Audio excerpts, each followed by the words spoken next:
Alors, bienvenue au troisième étage, l'étage de l'École de joaillerie de Québec. On commence la visite par deux de nos plus petits locaux, dont celui-ci qui sert à entreposer plusieurs centaines de moules de bijoux qui nous ont été gracieusement offerts par un joaillier maintenant retraité. Donc, ces moules servent pour nos étudiants, pour les aider à se pratiquer dans leur cours de cire perdue et de techniques de reproduction. On voit ici la belle vue sur le vieux Limoilou, donc sur l'artère, la 3e avenue, cette artère principale du vieux Limoilou, très appréciée de tous. On entre maintenant dans une de nos salles haute technologie comportant des machines telles que la graveuse assistée par ordinateur.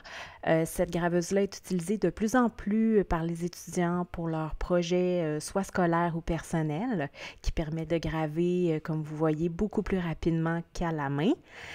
On a également notre soudeuse au laser qui permet de souder des métaux sans apport de chaleur, donc sans flamme.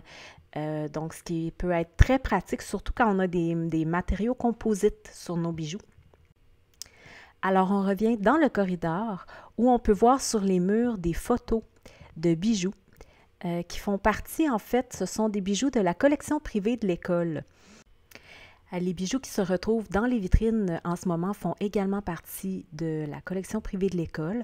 On essaie d'exposer chaque session quelque chose, que ce soit des pièces d'anciens étudiants, d'étudiants présents.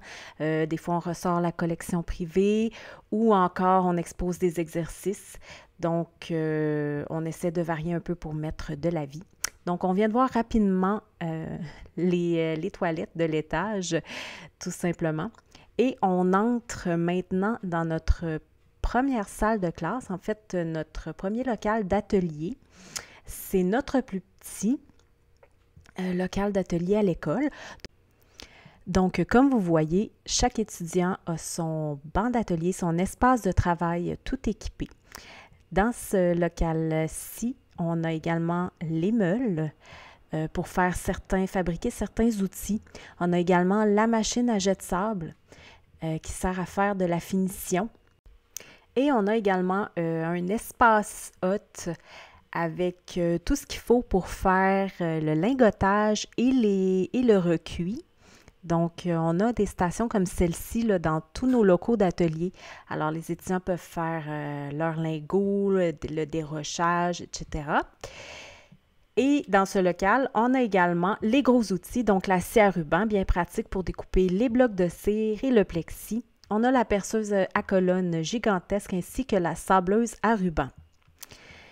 On sort du local et on se dirige vers notre deuxième local d'atelier, qui est le 311. Un peu plus grand celui-ci.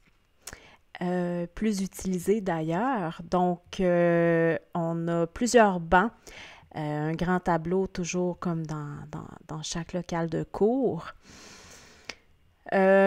Plusieurs bancs, on voit ici que c'est plus lumineux aussi, plus de fenêtres. On a toujours la station avec la hotte pour faire du lingotage, du recuit. On a un laminoir.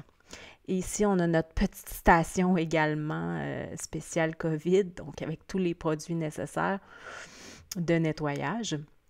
On se dirige vers le local, d'utilisation générale, c'est-à-dire avec les outils communs. Alors ici, on a la tranche pour couper de grandes tranches de métal plus épaisses et plus facilement. Et on a les laminoirs, comprenant le laminoir pour faire de l'impression laminoir sur le métal. On a également ici une presse hydraulique ainsi qu'un banc à étirer ou cheval à tirer ou tire-fil. Chacun a sa propre appellation. Donc, ça aide à étirer le métal pour en faire du fil. On arrive maintenant dans notre plus gros local d'atelier. D'ailleurs, il y a plus de vie ici. On est en semaine de relâche, donc les ateliers sont assez tranquilles. Bonjour Hélène.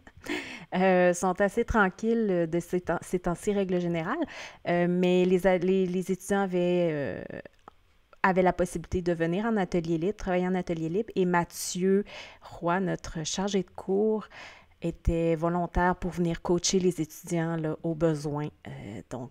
On a un petit peu plus de vie aujourd'hui dans le 316. Donc, notre plus gros local et qui contient également une station de lingotage et de recuit et qui contient également ici une presse hydraulique, des étaux, etc. On s'en va dans le local d'en face, le 315. Le 315 est légèrement plus petit. Par contre, il a la spécificité de comporter sur chaque banc des chalumeaux de grande précision. Donc, on tient ici les cours qui demandent énormément de minutie, comme sertissage ou métaux précieux et gemmes. On ressort dans le corridor, on peut voir les casiers des étudiants, casiers qui vous sont fournis quand vous arrivez comme étudiant à l'école. Et on entre dans la salle de reproduction. Donc ici, salle générale de reproduction qui comporte toutes les machines nécessaires à la coulée à la cire perdue. Donc vulcanisateur pour la cuisson des moules de caoutchouc, injecteuse à cire ici pour injecter la cire dans les moules de caoutchouc, machine pour enlever le plâtre restant sur les objets qui viennent d'être coulés, pompe à vide, les fours ainsi que la centrifugeuse. Et on est chanceux, on a Laurence qui nous fait une démonstration d'une coulée à la cire perdue à la centrifugeuse. Donc, on chauffe le métal et par la force centrifuge, le métal va s'injecter dans le moule de plâtre qui était tout simplement cuit d'abord afin que la cire qui s'y trouvait se consume. Nous sommes maintenant dans la salle de polissage, donc qui comprend tout ce que ça prend pour la finition. Donc, polisseuse, baratte, magnétique, baratte vibratoire, baratte rotative, etc., ainsi que ultrasons et jet de vapeur. On est dans le corridor toujours. On a pu voir encore des pièces de la collection privée. Et sur le mur, on peut voir la mission de l'école ainsi que ses valeurs. Donc, fièrement affichées au mur. On arrive maintenant dans les locaux administratifs, donc comportant le bureau de la direction générale, ainsi que les bureaux des autres employés administratifs, et au fond du local, les bureaux des chargés de cours également.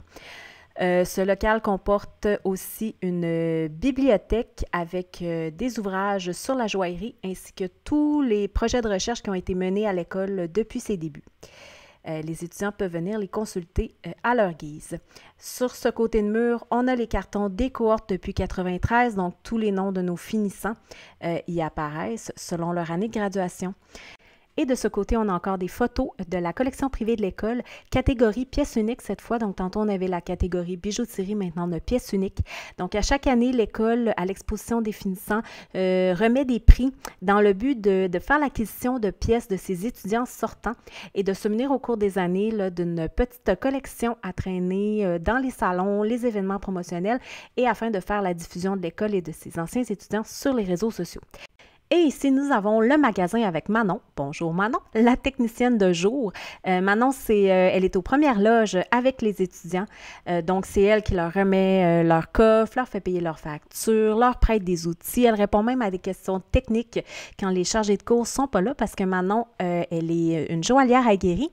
Donc, elle a été finissante de la première cohorte de l'école en 1993.